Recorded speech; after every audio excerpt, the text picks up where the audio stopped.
వర్ధా తుఫాను పుట్టుక నుంచి దాని కదలికలు దిశ గురించి ఎప్పటికప్పుడు సమాచారం ఇవ్వడంలో వాతావరణ శాఖ సమర్థంగా వ్యవహరించింది. ముందస్తు సూచనలతో ప్రజలు అధికార యంత్రాంగాన్ని అప్రమత్తం చేసింది. తీరం దాటే ప్రాంతాన్ని ముందే గుర్తించి హెచ్చరించడం ద్వారా నష్ట తీవ్రతను గణనీయంగా తగ్గించగలిగింది. వర్ధా తుపాను తమిళనాడు, ఆంధ్రప్రదేశ్ రాష్ట్రాలను అతలాకుతలం చేసింది. ప్రధానంగా ఉత్తర తమిళనాడులోని కాంచీపురం, తిరువళ్లూరు, కోస్తాంధ్రలోని నెల్లూరు, రాయలసీమలోని చిత్తూరు జిల్లాలకు తీవ్ర నష్టం కలిగించింది. ఇళ్లు, భారీ వృక్షాలు కూలిపోవడంతో పాటు పంట పొలాలు నీట మునిగాయి. విద్యుత్, సమాచార వ్యవస్థలు దెబ్బతిని జనజీవనం స్తంభించింది.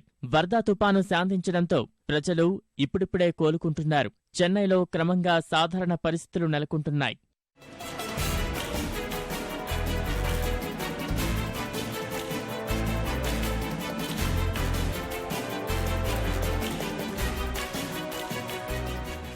వర్ధా తుపాను ప్రారంభం నుంచి ఢిల్లీ, హైదరాబాద్, చెన్నై, విశాఖ, మచిలీపట్నం వాతావరణ కేంద్రాలు ఎప్పటికప్పుడు ప్రజలను, ప్రభుత్వ యంత్రాంగాలను అప్రమత్తం చేశాయి. కేంద్ర, రాష్ట్ర ప్రభుత్వాల సమన్వయంతో ఎక్కడికక్కడ సహాయ, పునరావాస కార్యక్రమాలు చేపట్టడం, హెల్ప్ లైన్లు ఏర్పాటు చేయడం, ఎన్డీఆర్ఎఫ్ బలగాలను రంగంలోకి దించడం, రైలు, విమాన సర్వీసులను రద్దు చేయడం లాంటి చర్యలు సత్ఫలితాలనిచ్చాయి. ప్రాణ నష్టం, ఆస్తి నష్టం భారీగా జరగకుండా అధికారులు అప్రమత్తం చేశారు.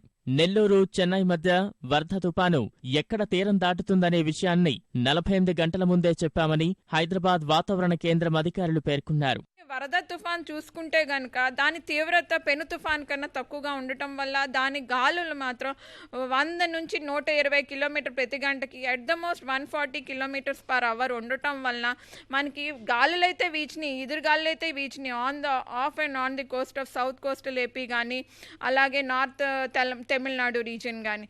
ప్రెడిక్షన్ అనేది ఇంప్రూవ్ అయ్యింది కాబట్టి మనం సకాలంలో 48 అవర్స్ బిఫోరే ప్రికాషనరీ మెజర్స్ కూడా తీసుకున్నందువల్ల ప్రాణ నష్టం కానీ ఇక ఏవైతే కానీ నష్టాన్ని మినిమైజ్ చేయడం జరిగింది. వాతావరణ శాఖ నూతన సాంకేతిక పరిజ్ఞానాన్ని అందిపుచ్చుకుంది.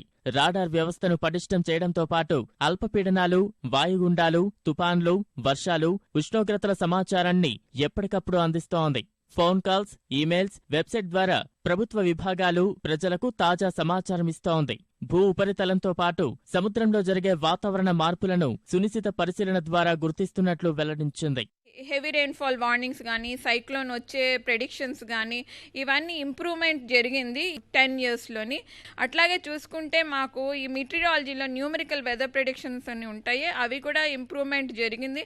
అంటే అబ్జర్వేషన్ లెవెల్స్ పెరిగినాయి కాబట్టి ప్రెడిక్షన్ లెవెల్స్ కూడా పెరగడం జరిగింది.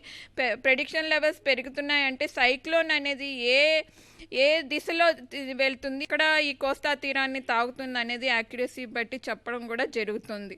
వాతావరణ మార్పులపై తాము విడుదల చేసే సమాచారాన్ని ప్రజలు ఎప్పటికప్పుడు గమనించాలని వాతావరణ శాఖ సూచిస్తోంది.